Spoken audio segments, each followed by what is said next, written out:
Барлықтарыңызға сәлем. Бүгін біз баркод жасайтын боламыз, яғни наклейка.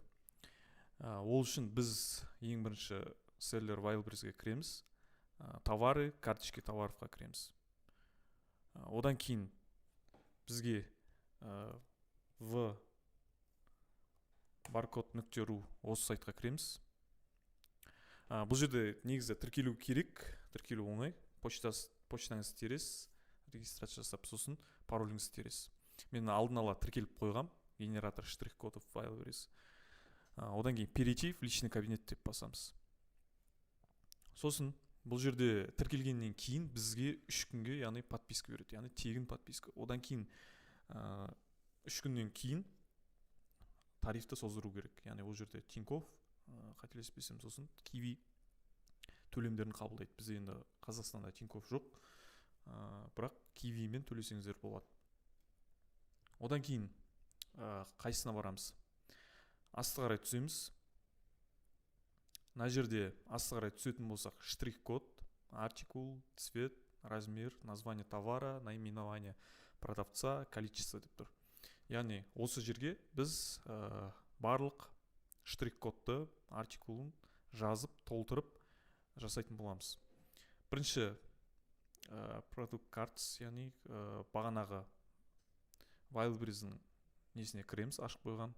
Осы жерде бізге қай товар керекті, соны қазір біз жасайтын боламыз. Ең бірінші бізде мына жерде штрих-код товара деген, яғни бұл біздің баркодымыз, штрих-код.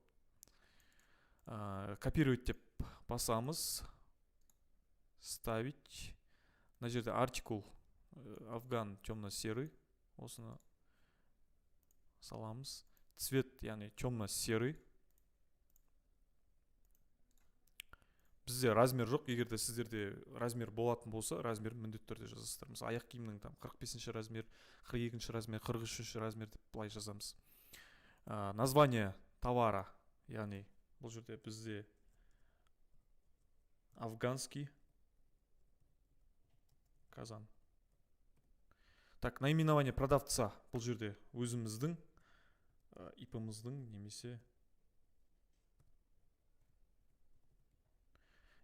немесе магазиннің атауын жазатын боламыз. Міне жаздық, асты қарай түсеміз. Так, настройка печати. Бумага А4 дейтін бар, термоэтикетка дейтін бар. Біз термоэтикетканы таңдап көрейік. Размер наклейки миллиметр, 58-40. Цвет и размер в одну строку. Осылай бізге шығып тұрады. Тағы да басқа да нелер бар, мына жерде штрих-код керек болса, печать без штрих-кода дейтін бар, неше түрлі функциялар бар, бірақ бұны біз таңдамаймыз. Так, скачать наклейкені басамыз. Баркод бізде жүктелді, яғни осылай салатын боламыз. Осыны жүктеп, осыны яғни термопринтермен шығарасыздар, распечатка жасайсыздар. Сосын ненің сыртына, яғни қораптың сыртына жабыстыратын боласыздар.